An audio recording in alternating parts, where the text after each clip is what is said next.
안녕하세요. 행복씨앗입니다. 오늘도 시장을 정리하면서 하루를 마무리하는 시간을 가져볼 겁니다. 오늘 우리 시장은 코스피도 코스닥도 상승 마감했습니다. 코스피는 0.66%, 코스닥은 0.31% 상승 마감했습니다. 시장 수급을 들여다보면은 코스피에서 그 외국인하고 기관하고 동시에 순매수를 했고, 그리고 코스닥에서는 개인들만 순매수를 했습니다. 업종별로 좀 더 자세히 들여다보면은 외국인들이 일단은 시가총액별로 해서 대중소 이렇게 골고루 순매수를 했고, 업종별로는 전기전자업종 순매수가 가장 많았습니다. 그리고 그 외 화학이라든지 이런 업종 중소형주 매집을 했습니다. 현재 우리 같은 경우는 코스피 시장이 많이 올라가지고 있죠. 특별하게 방향성을 갖다가 잡기 어려운 그런 상황이 놓여 있기 때문에 그냥 가만히 있는 겁니다. 그럼에도 불구하고 내가 현금이 좀 여유가 있다 라고 생각한다 그러면은, 일단 중형주 같은 경우도 이렇게 많이 외국인들이 매집을 해서 많이 올랐고, 그죠? 또 그리고 소형주 같은 경우도 많이 올랐는데 이렇게 올라 있습니다. 근데 최근에 소형주를 좀 더 매집하는 분위기는 있습니다. 여튼 뭐 중소형주 외국인들이 매집을 해서 오른 종목이 많이 있기 때문에 종목을 갖다가 찾기가 조금 곤란할 겁니다. 그러니까 그래도 내가 꼭 사야 되겠다 하면은 굳이 찾아보고 사야 되겠지만은, 제가 여러분들께 늘 말씀드리다시피 현금을 들고 있다 보면은 또 내가 종목을 사야 되는 좋은 시기가 오게 되면은 그렇게 눈 뜨고 크게 뜨고 바라보지 않아도 살만한 종목들이 여기저기 널려 가지고 있습니다. 그때 순리에 맞게 사는 게 가장 좋습니다. 또 그리고 시장이 과열 상태에 있으면은 살만한 종목이 또 없는 거예요. 그때는 별로 없어요. 그때는 좀 팔아서 현금을 챙겨 가지고 들고 있다가 또 기다리다 보면은 또 살만한 종목들이 많이 늘어나고, 이렇게 좀 순리에 맞춰서 가는 게 맞는데, 자꾸 억지로 뭔가 하려고 하다 보면은 문제가 생기게 되는 겁니다. 일단은 뭐 시장에서 말씀드린 것처럼 관망하는 게 좋고, 그래도 내가 좀 사야 된다 그러면은 중소형주 중에서 눈 조금 크게 뜨고 찾아보는 게 좋겠습니다. 오늘은 시장 이슈 하나만 좀 짚어보고, 또 그리고 시장 주요 종목 몇 종목 들여다보도록 하겠습니다. 일단 한국은행에서 기준금리를 동결했습니다. 지난 7월부터 시작을 해서 4차례 연속 이렇게 동결을 했습니다.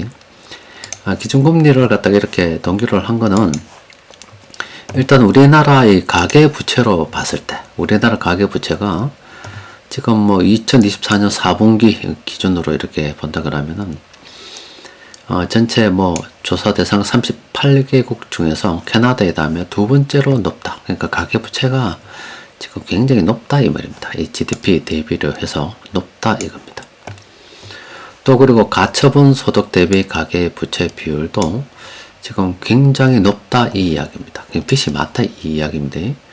국민들이 빚이 많이 냈기 때문에 금리를 올리게 되면은 부담이 될 수밖에 없겠죠. 일단은 이렇게 빚이 많은 이유는 부동산 대출도 많았고, 또 부동산 대출이 없습니다만은, 그러니까 집 가지고 대출을 굳이 내지 않아도 되는데 자영업을 하다 보니까 매출이 오르지 않고 먹고 살아야 되다 보니 이렇게 어쩔 수 없이 부동산 대출을 추가로 내는 그런 경우가 있습니다. 또 그리고 금리가 낮다 보니까 앞으로 금리가 뭐 그때 당시 오른다 생각해서 미리 좀 내놓고 보자, 그런 경우도 있을 수가 있습니다. 어쨌든 뭐 이런 이유로 인해서 우리나라는 가계부채 비율이 굉장히 높기 때문에 금리를 올렸을 때 참 국민들이 곤란한 상황에 처해진다. 또 그리고 사람들이 이자 내느라 뭐 돈을 쓰지 못한다 그러면은 그 역시 또 경제에 큰 나쁜 영향을 미칠 수밖에 없겠죠. 또 그리고 또 외환시장을 보게 되면은 지금 외환시장의 상황이 좋지 않아서 국민연금까지 지금 동원했다 이 논란이 있습니다. 그래서 외환시장 상황을 본다 그러면은 얼마 전에 여러분들께 말씀드린 것처럼 2024년 한 2월경부터 2025년 한 9월경까지 우리나라하고 미국하고 돈 M2 동안 늘리는 거 보니까 미국이 6%가 늘었고 우리나라는 12%가 늘었더라. 그러니까 미국보다 돈을 2배로 더 늘렸더라 이 말입니다. 돈을 더 많이 풀었기 때문에 이 환율이 문제가 발생하는 것은 그건 당연한 이야기입니다. 그럼 이에 대한 올바른 해법은 돈을 갖다가 줄여야 되겠죠. 돈을 줄인다는 건 뭡니까? 금리를 올려야 되는 겁니다. 그렇죠. 그렇게 되면 앞서 보신 것처럼 가계부채가 지금 문제가 많기 때문에 또 금리를 또 함부로 좀 올리기가 어렵죠. 지금 한국은행은 굉장히 참 딜레마에 처해 있는 그런 상황일 겁니다. 우리나라 기준금리 추이를 딱 보면은 지금 코로나 시기부터 시작해서 이렇게 다시 2022년 고무렵에 미국의 금리 올리는 거 우리가 이제 따라 올렸습니다. 그 밑에 지금 저금리로 이렇게 받은 분들이 제법 많을 거 아닙니까?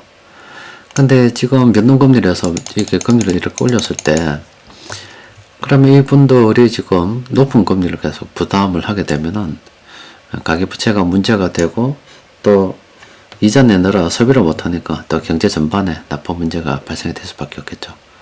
외환시장을 보면은 금리를 올려야 되는데 가계부채로 본다 그러면은 금리를 올리지 못하는 참 딜레마에 놓여 있는 상황입니다. 한국은행이 굉장히 어려울 겁니다. 그런데 게다가 지금 정부 정책 기조는 돈을 더 풀겠다는 기조입니다. 국민들이 또 돈을 인쇄기로 좀 풀어주기를 원합니다. 이게 우리나라 지금 현재 상황입니다. 또 그리고 미국에게 달러를 갖다가 매년 200억 불 갖다 줘야 됩니다.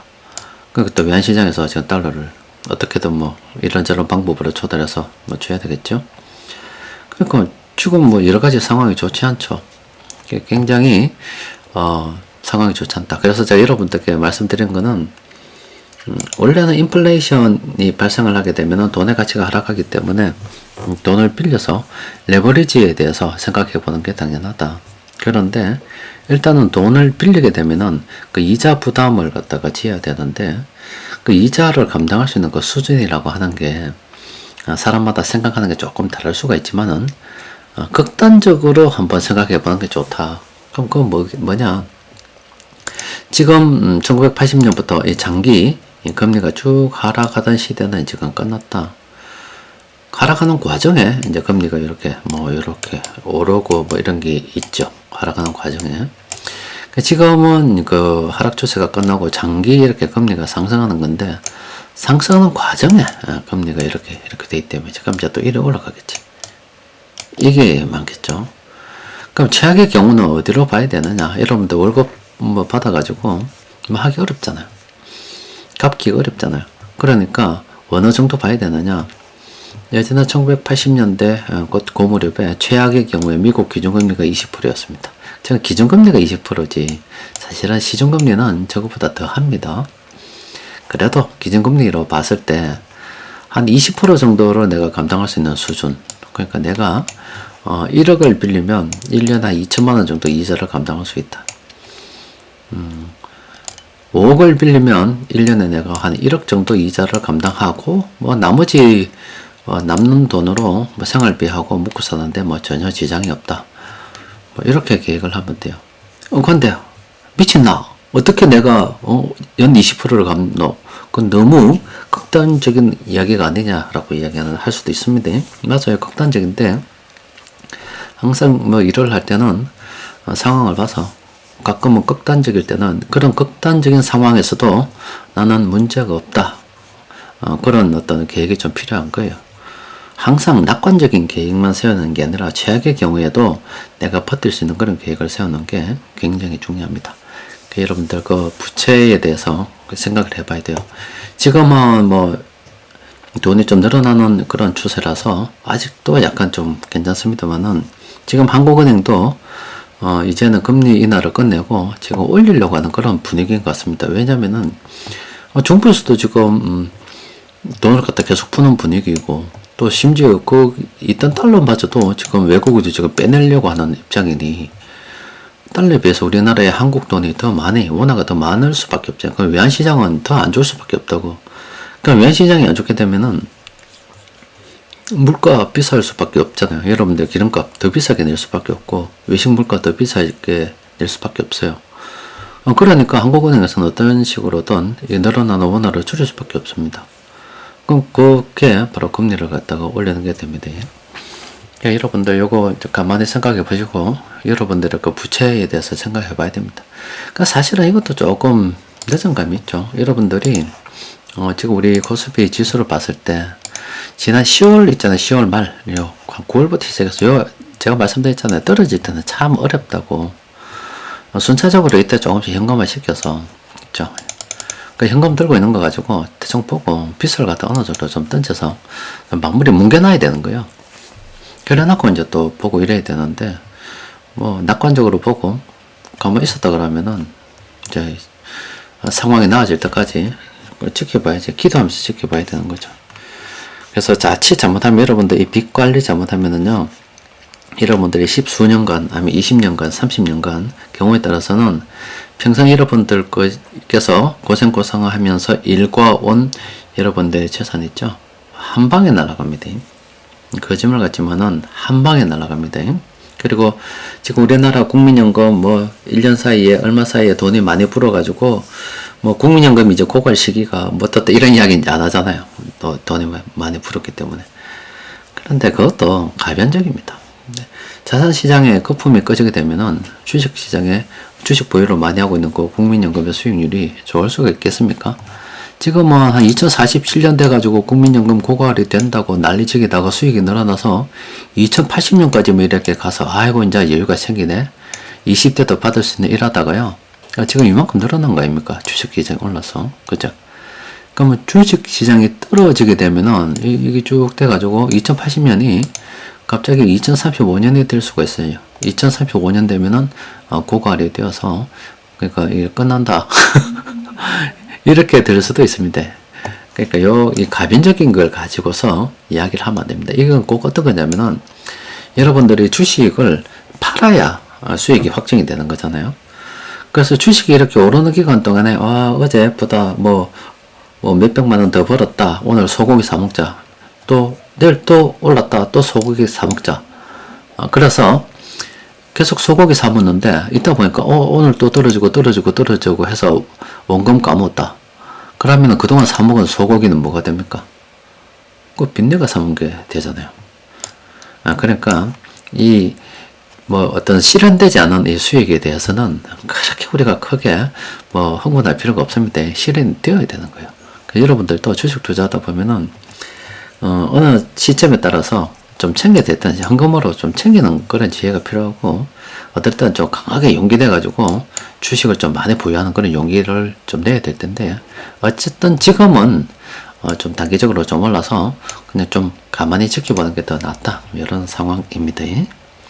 그 세력들이 공통적으로 매집한 게 좀 있습니다. 베네폴 홀딩스 이거 괜찮습니다. 이거 이렇게 지금 수익 매매 신호가 들어왔고, 신규 매매는 절대 아니죠. 이것도 조만간 뭐 수익 내고 정리할 수 있지 않을까 싶습니다. 계속 부유 관점으로 가는 거고, 후성 이 종목도 뭐 괜찮습니다. 추세가 지금 이렇게 살아있고 세력들이 안 나갔어요. 가겠죠.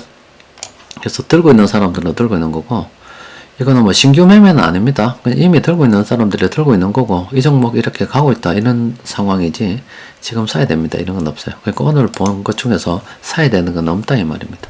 차라리 어제 본 에코프로나 그쪽 좀 살펴보는 게 더 낫습니다. 수익 매매 쪽으로 가면 지금 현재 이렇게 있는데, 우리가 그래도 공부해야 된다면 요쪽에 있는 거 공부해야 되겠죠. 이쪽 보면은 스카이라이프가 있는데, 이것도 참 재무 상태가 그렇게 좋지 않죠. 그런데 오늘 수익 매매 들어갔던 거 수익 실현할 수 있습니다. 그렇죠. 그리고 요거는 좀 선택을 할 수가 있을 것 같습니다. 지금 요때 들어간 게 워낙 지금 좋은 지점에서 들어갔기 때문에 스윙으로 짧게 팔고 나올란다 이렇게 선택해도 되고요. 왜냐면 이거 재무 상태도 별로 안 좋으니까. 근데 요거 어쨌든 여기도 물린 세력들이 있을 거고, 들어 올려서 수익 내고 나가려고 한 거라겠나, 하다못해 본전이라도 찾아서 나가려고 한 거라겠나. 그러면은 내가 이 순환매매 기준 좀 남았으니까 좀 보고 좀 더 들고 있어 볼란다, 이런 선택을 할 수가 있죠.